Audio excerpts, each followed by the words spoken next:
चलिए आज बात करते हैं पुरुष स्वास्थ्य से जुड़ी एक बहुत ही जरूरी समस्या की, लेकिन एक अलग नजरिए से। हम समझेंगे कि आयुर्वेद, जो कि हजारों साल पुरानी चिकित्सा पद्धति है, वो पुरुष बांझपन और यौन स्वास्थ्य को कैसे देखता है। ये सिर्फ लक्षणों की बात नहीं करता, बल्कि उनकी जड़ तक जाता है। तो सवाल ये उठता है कि आयुर्वेद आखिर देखता क्या है?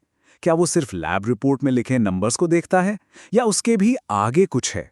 चलिए इसी सवाल में थोड़ा और गहरा उतरते हैं, क्योंकि इसका जवाब स्वास्थ्य को देखने का हमारा पूरा नजरिया बदल सकता है।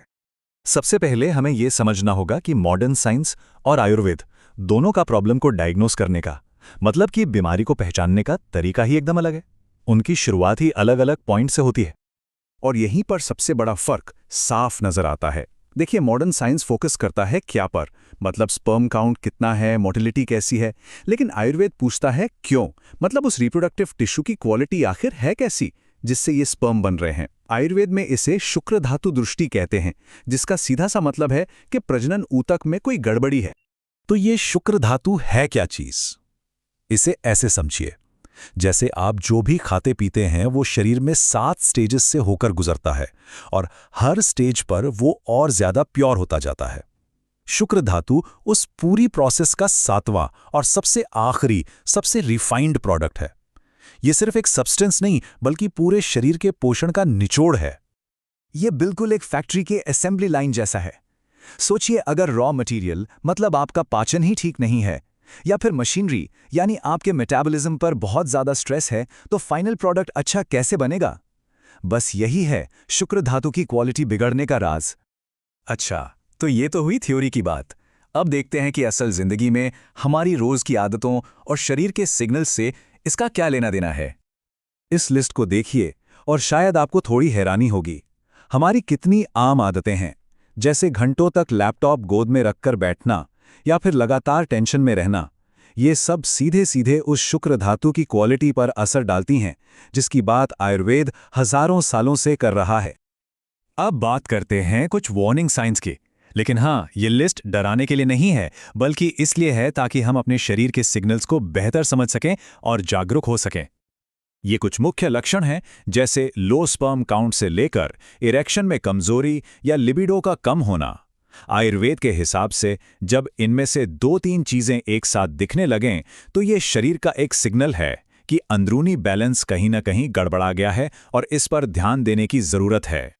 तो हमने प्रॉब्लम की जड़ समझ ली। अब जाहिर है समाधान की बात करनी होगी, और आयुर्वेद के पास इसका एक बहुत बड़ा खजाना है, जड़ी बूटियां। इस टेबल पर एक नजर डालिए।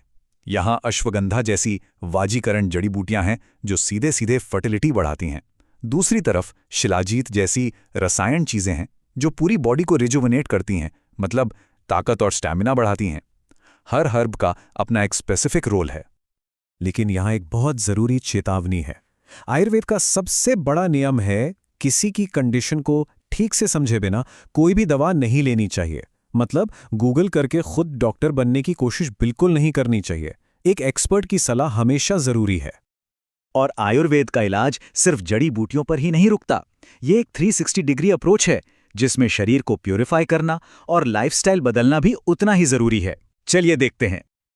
पंचकर्म का मतलब है शरीर को अंदर से साफ करने और उसे फिर से नया करने की प्रोसेस।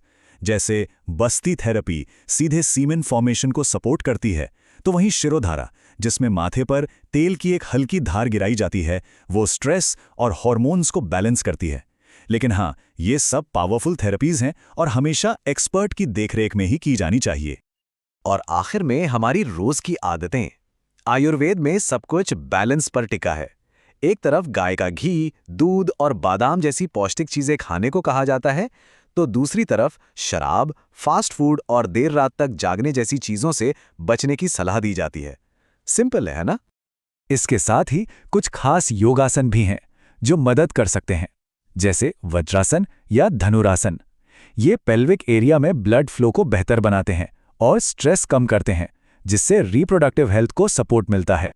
चलिए अब आते हैं अपने विश्लेषण के सबसे जरूरी हिस्से पर, जो इस पूरे नजरिए का निचोड़ है, यानी आशा और एम्पावरमेंट। ये लाइन बहुत बहुत जरूरी है, समाज में इस विषय को लेकर जो एक शर्म और झिझक है, उसे तोड़ने की जरूरत है। ये कोई शर्म की बात नहीं, बल्कि एक हेल्थ कंडीशन है जिसका इलाज पूरी तरह से मुमकिन है। और यही आयुर्वेद का फाइनल गोल है, सिर्फ ऊपर ऊपर से सिम्टम को दबाना नहीं, बल्कि जड़ तक जाकर प्रॉब्लम को ठीक करना, ताकि सोल्यूशन टेम्परेरी ना हो, परमानेंट हो। बिल्कुल वैसे ही जैसे किसी पौधे को पत्तियों पर नहीं, जड़ों में पानी दिया जाता है। तो आखिर में एक सवाल, अगर सेहत की इमारत नींव से बनती है, तो क्या सिर्फ दीवारों पर पेंट करने की जगह नींव को मजबूत करना ही असली और पक्का इलाज नहीं है? ये एक ऐसा सवाल है जो हमें अपने स्वास्थ्य को टुकड़ों में नहीं, बल्कि एक पूरी की पूरी सिस्टम की तरह देखने पर मजबूर करता है।